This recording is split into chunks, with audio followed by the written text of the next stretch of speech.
listening to the X-Zone Broadcast Network, www.xzbn.net. Radio's authority on the world of the paranormal and the science of parapsychology. Celebrating 25 years of broadcasting. Broadcasting around the world and to the great beyond.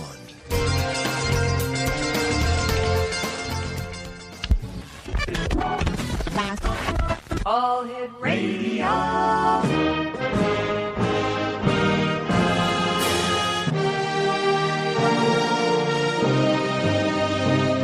Welcome to the X-Zone, a place where fact is fiction and fiction is reality. Now, here's your host, Rob McConnell.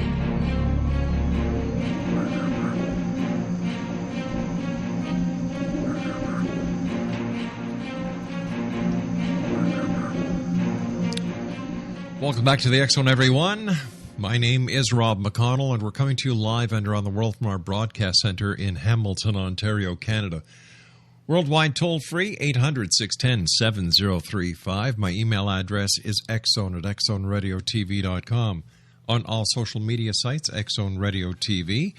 And our main website, where you can listen to the X-Zone 724-365, www.xzoneradiotv, and that is also the site that you can listen to the X-Zone live Monday through Friday from 8 p.m. Eastern until midnight. That's at www.xzoneradiotv.com. My guest this hour is a gentleman we've had the pleasure of having on the show before. His name is Scott Marlowe, and proclaimed as America's most credible cryptozoologist, Scott Marlowe spends as much time in camos and boots as he does in a lab coat and Oxfords. A fellow of the famed Pangea Institute and educational consultant to the American Primate Conservation Alliance, Scott is the first expert in the field to succeed in establishing an ongoing college course in cryptozoology at a state intuition of higher learning anywhere in the world. His cryptozoology course, hailed as one of the top 10 news stories of 2004 by the Cryptozoologist, a well-known insider eMagazine, has won both accolades and awards for its fresh approach and application of forensic science methodologies to the study of enigmatic animals. Author of Cryptid Creatures of Florida, first published by CFZ Press of Great Britain and now in its second edition published by Pangea Press, Scott literally wrote the book on cryptozoology in the Sunshine State, followed by his Bigfoot Enigma and Bigfoot in Art History, are considered must-reads for any enthusiast of the big hairy creature. Scott's television credits include MonsterQuest, Is It True Legend, Hunters, Weird Florida, and William Shatner's Weird or What. In addition, Scott has done countless radio appearances, TV guest spots, expos, lectures, and much more. And here he is tonight with us here in the X-Zone. And Scott Marlowe, welcome back to the X-Zone. How are you, Scott? I'm great. How are things with you? My good friend, busier than a one-armed paper hanger. With a social disease. No. Listen, that was a false rumor started by... That's the last time I go to any of that's the last. It's awful hard to hang paper and scratch at the same time. Yeah. This coming from a Bigfoot expert. Hey, Scott, has there been any more evidence towards the existence of Bigfoot? Well, there's always new evidence. Yeah. Whether it's credible evidence or not is another question. Mm-hmm. The big thing right now is everybody keeps arguing over the DNA studies that have been done, and they're just not done well. Which is why they're having such a terrible time getting anything published in a reputable scientific journal. Is there a general lack of expertise or a proper procedure when it comes to the investigation or the researching of Bigfoot? Yes. That's the short answer. Yeah. So what is the biggest problem in your opinion, Scott? Like, so many people, I would imagine, go on the internet, they read as much as they can, and then they decide that they, too, want to become part of this phenomenon. And who knows, they may believe that they might have the smoking gun when it comes to the evidence of Bigfoot.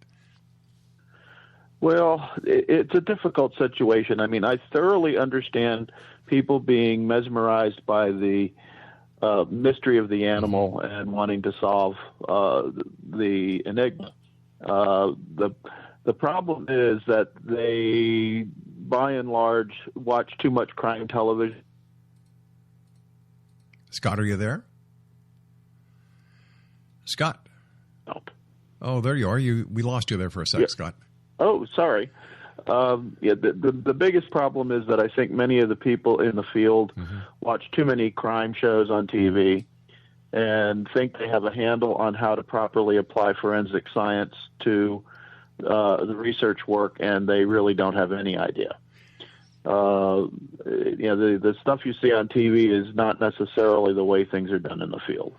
All right, so if you were, if you were out in the field looking for a cryptid or Bigfoot, the ape skunk, whatever, how would you conduct this search?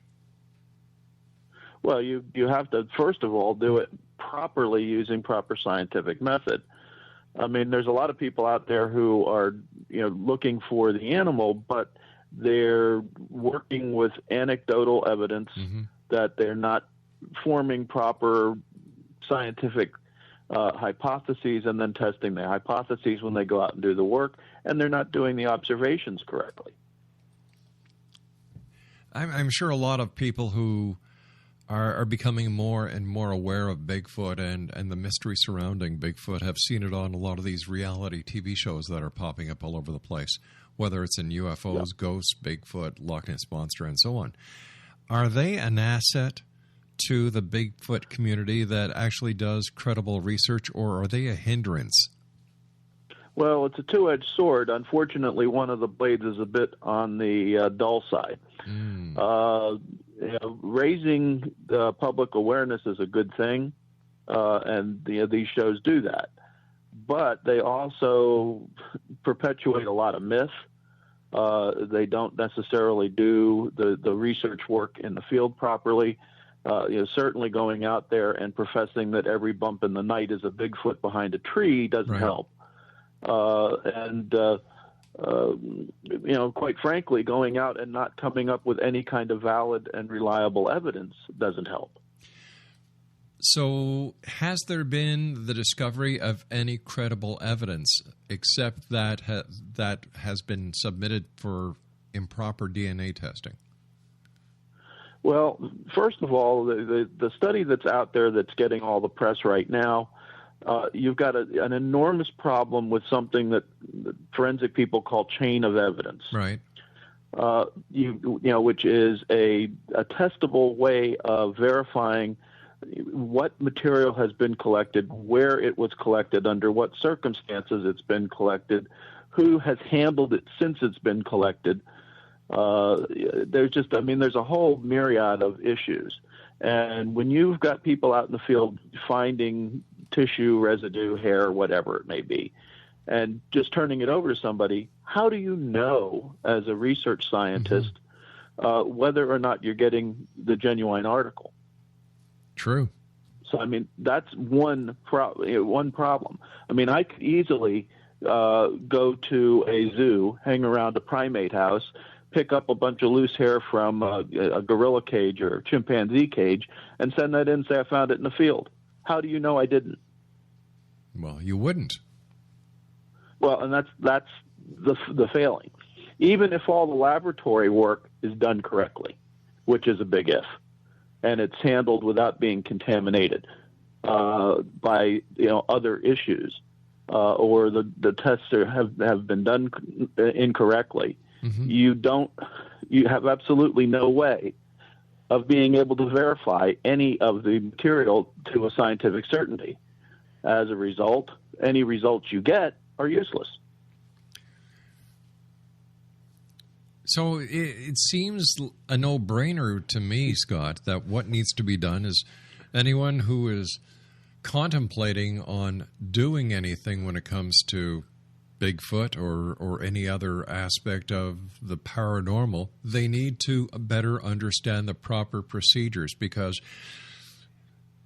when it comes to the evidence, they could actually taint credible evidence by not procuring the evidence in the correct manner.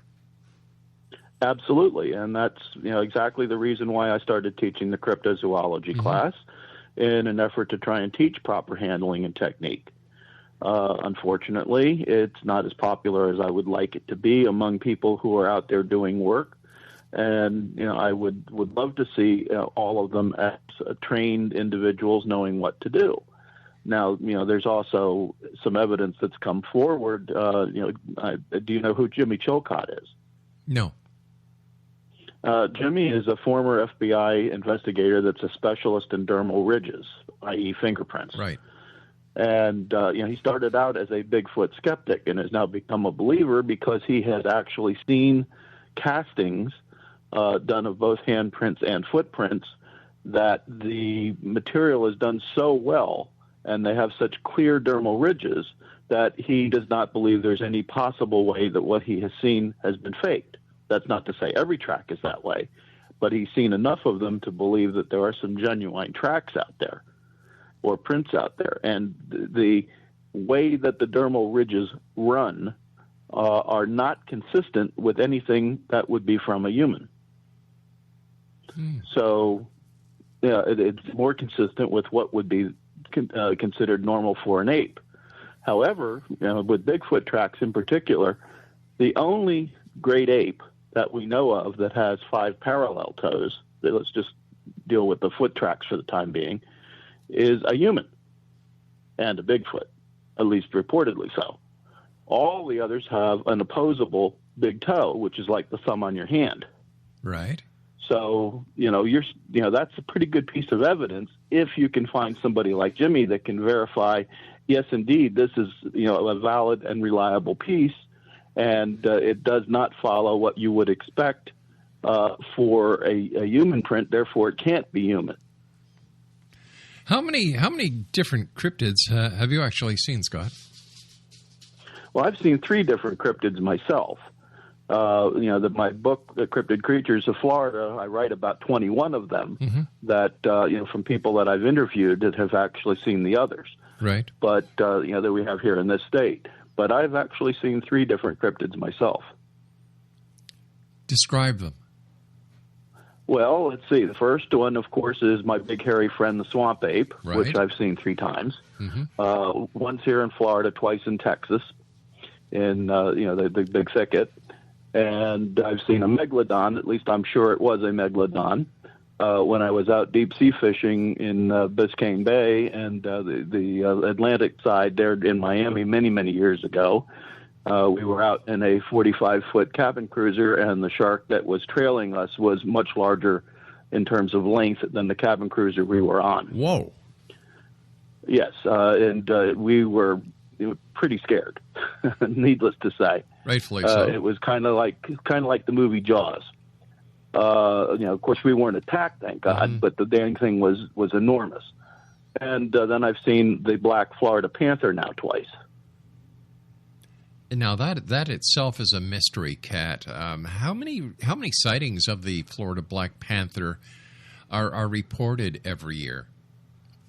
Oh, I'm sure that there's many more than actually get reported, but we get about 10, 15 reports per year that come to me and cross my desk. Fascinating. And in this particular instance, the first time I saw it, my son was with me but sleeping in our RV, and I couldn't wake him up in time to see it. But the second time, we were driving home from an expedition looking for the cat up in Carabel, and on the way home, not 25 miles from our home, one jumped out in front of my car and almost got clipped. My son was following me in the RV driving that and actually saw the entire incident and completely freaked out because he had never seen a cryptid before. Wow. How did you get involved with the Florida Key Community College, Scott?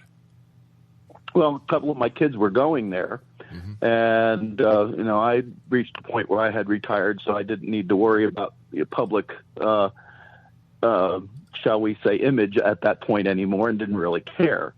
And thought that it was about time that cryptozoology get a fair shake, and approached the college with the idea to do the class on the basis of not a survey of cryptid animals, which everybody else had tried. I decided to approach it as a trained scientist, saying, if you want to prove these animals exist, this is the way you need to do it. And the college liked it, so they asked me to teach the class. How many students do you have a year? Well, now it's trailing off, but when we were starting, we had 30 to 40 students at a shot. What was the common thread between all the students? Had they had an encounter? Were they curious? Were they interested in the forensic aspect of it? Well, about half of the class were people who just loved animals, and they wanted to establish that these mystery animals, whatever they may be, existed, and those are great.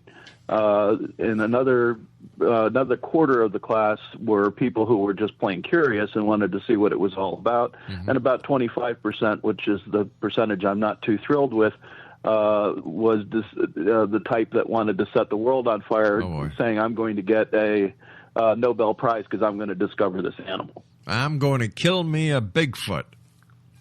Yeah. Kind of, sort of. And, of course, saying that, let me clarify, I am not in the kill camp. No, you're not. I don't believe in killing the animal. Yeah, so and I've, a couple of my students have gone on and done some really great things. Others, well, their ego got the better of them and they followed by the wayside. Scott, I've heard about something called a creature called Pinky. What is Pinky? Pinky is a really kind of an interesting animal. It's supposed to be our equivalent here in Florida of the Loch Ness Monster from Lake Monroe over near Sanford, Florida, which is part of the St. Johns River system. There are various descriptions of the animal, ranging from some sort of large sauropod to some sort of a totally aquatic animal. I suspect that, as the name suggests, because they're typically reported as having a pinkish skin, that it is probably one of the pink river dolphins that's being seen, freshwater dolphins being seen in the water and mistaken. And of course, there are a lot of people who do not realize that there is such a thing as pink river dolphins. That's true, but I've got some good pictures. If anybody wants to see them, they can drop me a email or look for it on our Pangea Institute website, and they'll come up with it. What about the Florida skunk-ape? Well, that's my personal favorite creature.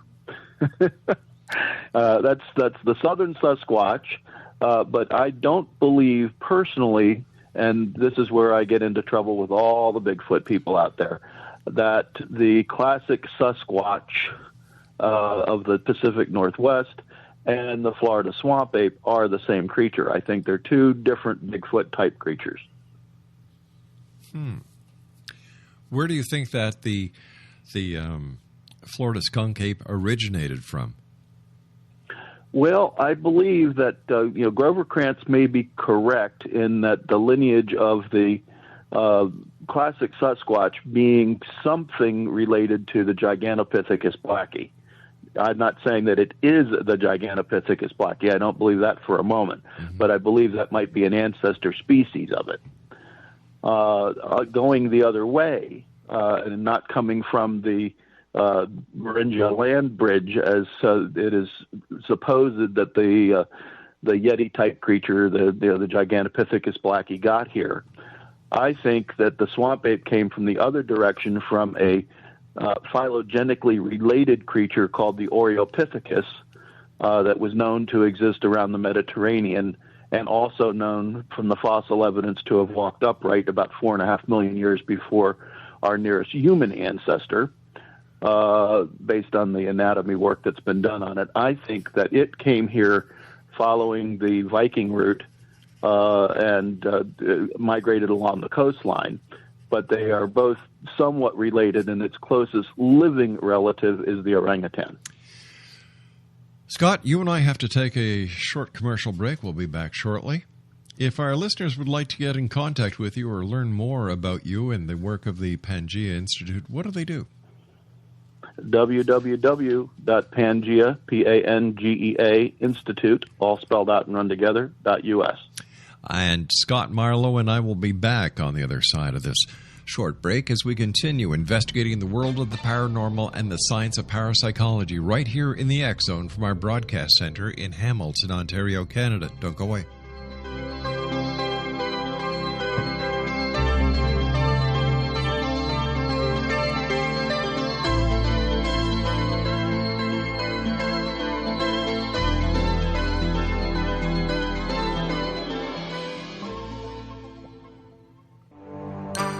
You're listening to the X Zone Broadcast Network, www.xzbn.net.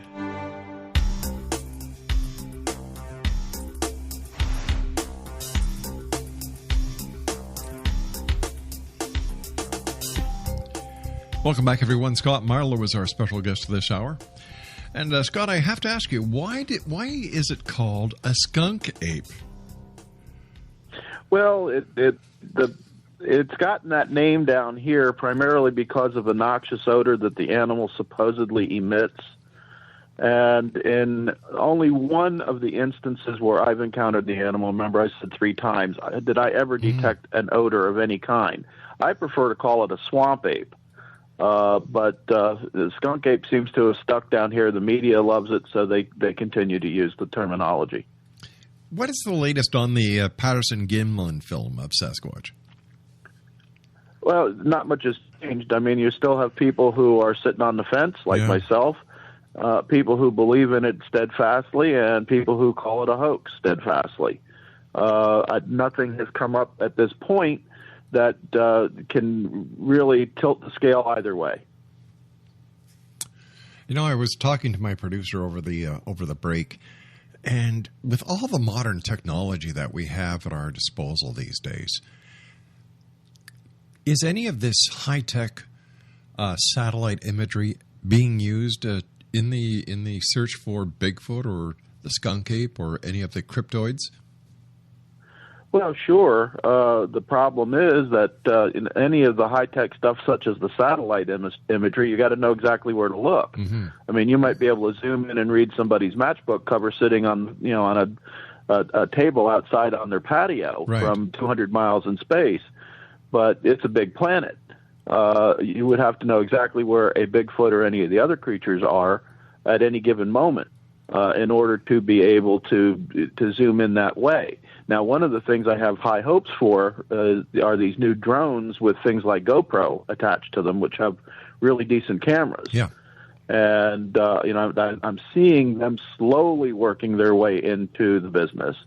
When I did the MonsterQuest episode on the killer apes, we had to arrange for a gyrocopter. I don't know if you remember the James Bond movie, You Only Live Twice. Yeah. Where he used a little gyrocopter called Little Nellie. Mm-hmm. Well, we used its equivalent when we went looking for the killer chimpanzees on the loose here in Florida, and it was quite a useful device. It also has a really nice quality for television. Of course, all that stuff's entertainment and not as much research as it is entertainment. But MonsterQuest, of all the shows I've been involved with, MonsterQuest is by far, or was by far, the best science show where they actually use some really good scientific techniques and methodologies to get at the bottom of it. But, of course, animals don't show up on command. You get the Jurassic Park problem. You know, you might have all these wonderful dinosaurs, but that doesn't mean they're going to show up when you got somebody driving past in a car. True. So, you know, it's that kind of thing. And you've got to expect disappointment. You can't go out all the time and every time you're going to hit a home run. Sometimes you're going to come up empty, and that's just the nature of the work. These killer chimps, where did they come from? Well, there are several who have escaped, and the only reason they call them killer chimps is because of the 2 people that were attacked, one up in Connecticut and one out in California, that have escaped from various facilities. Right. And particularly here in Florida, we have troops of monkeys, not chimps. Remember, chimps are apes and monkeys have tails, so they're still primates, but they're not the same thing. that are running around even in city parks down in Miami that are just too smart to be caught. They got loose during Hurricane Andrew and have established colonies here. Being subtropical, it's a very good climate for exotic animals. So we do have animals that are loose here. Mm-hmm. There are chimps constantly reported, and I'm sure that they're out there. Now, are there any more sea monsters that are in the Florida waters? I mean, besides the 45-foot plus shark, the equivalent of the Loch Ness monster that you believe is a pink dolphin. What other monsters lurk in the waters off Miami? Well, off Miami, there could be any number of different things. We've got the sea scorpion, which is like a huge, gigantic lobster. Wow. That is not like a Maine lobster with claws, but right. It looks like a Florida lobster. Now, if you go further up towards the Panhandle, there is ostensibly an elasmosaur type creature that patrols the waters up there near Mobile Bay and Pensacola Bay. And that monster has actually supposedly claimed the life of 4 young men who were out diving on the Massachusetts wreck up there back in 1963. That story is in my book, Cryptid Creatures of Florida, and I did a lot of research on that story. I'm not quite sure yet what to think about it. I know it's not a hoax.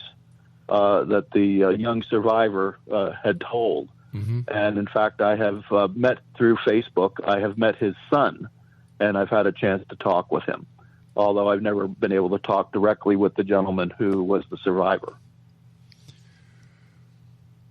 So here we are on this planet. We're so interested and involved in getting to other planets like Mars and going back to the moon, and yet there's so much right under our noses that we have no idea is actually there.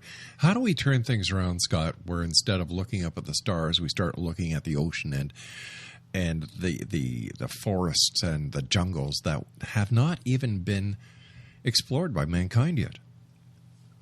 Well, one of the things that I'm seeing, although they don't really seem to get funded very well, is some very legitimate research projects that are appearing now on things like Kickstarter, mm-hmm. GoFundMe. Unfortunately, people don't seem to be interested in those, so they don't put up any money to help these people do their research work. And I'm really disappointed that that's the way it is. I see some really strange, if not completely off kilter, projects getting funded. So maybe I'm just being jealous as a research person and coveting some funds to do the kind of work myself. But it amazes me that simple things that could be resolved very quickly. For example, the red-haired giants out at Lovelock Cave. I think they may have some bearing genetically on the Bigfoot story, mm-hmm. But try to raise money doing it. People just won't put up a dime. So I don't know.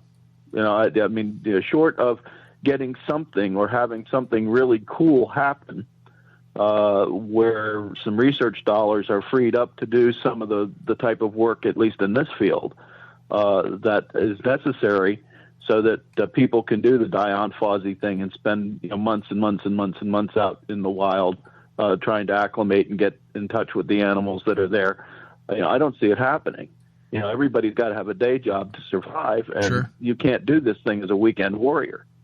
That's right.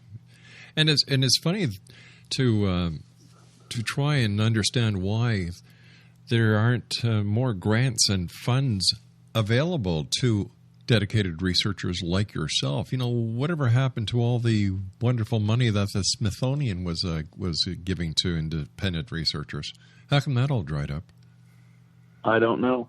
But this again, probably ties back to the bogus TV shows that are doing, making everything into a joke. All of the hoaxing that goes on. I mean, it's very hard for mainstream science to take what we do seriously if we're constantly being portrayed as a bunch of nut jobs out there in the woods getting drunk, using the big hairy guy as an excuse to do it. But you credible scientists aren't responsible for that. You've got, I had a conversation with a TV producer 2 weeks ago, and they said what they go for now is shock, awe, and entertainment under the guise of reality TV. They've always done that. Yeah. There's no such thing as reality television. No. As I said, MonsterQuest is the only one that I worked for that wasn't scripted. All the others, they told you in advance what they wanted you to say and wanted you to do. And while it may not be line for line scripting, it's still scripted. You're presenting the show that they want you to show. It must be hard for you, I respect the work that you do, Scott, as well as the other members of the Pangea Institute. So it must be very hard for you to even consider what is being presented as reality when you, as a credible researcher, know in your heart of hearts, as well as in the courses that you give, that this is nothing else but a bunch of BS. Well, granted, there's one particular show out there now on Discovery Channel I'm sure that the producers themselves are not always part of this, if at all. But they've done the hometown discussions, and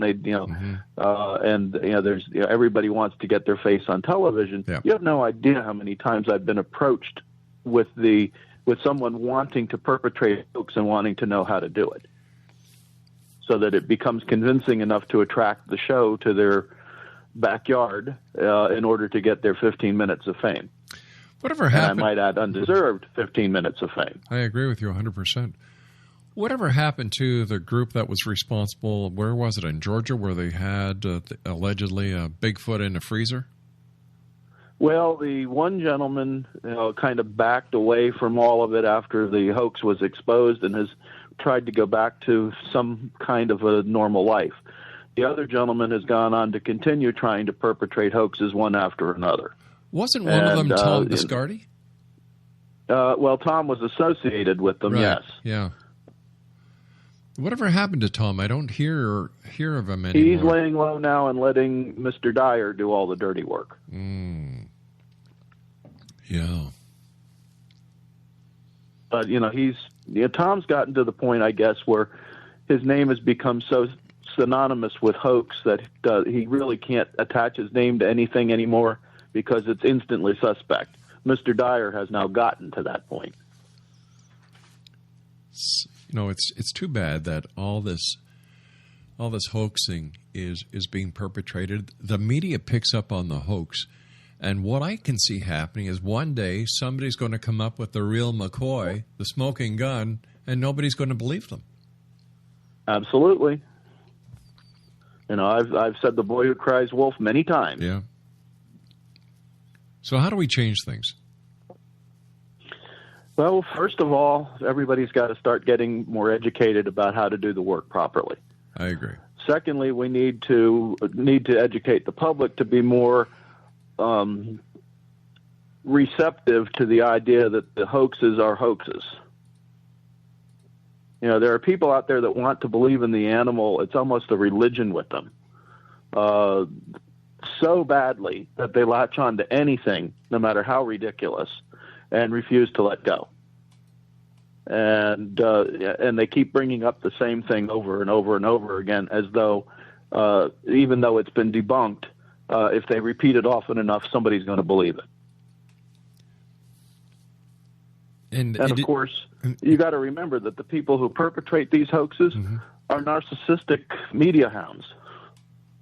If you keep giving them what they want, they're going to keep doing the behavior.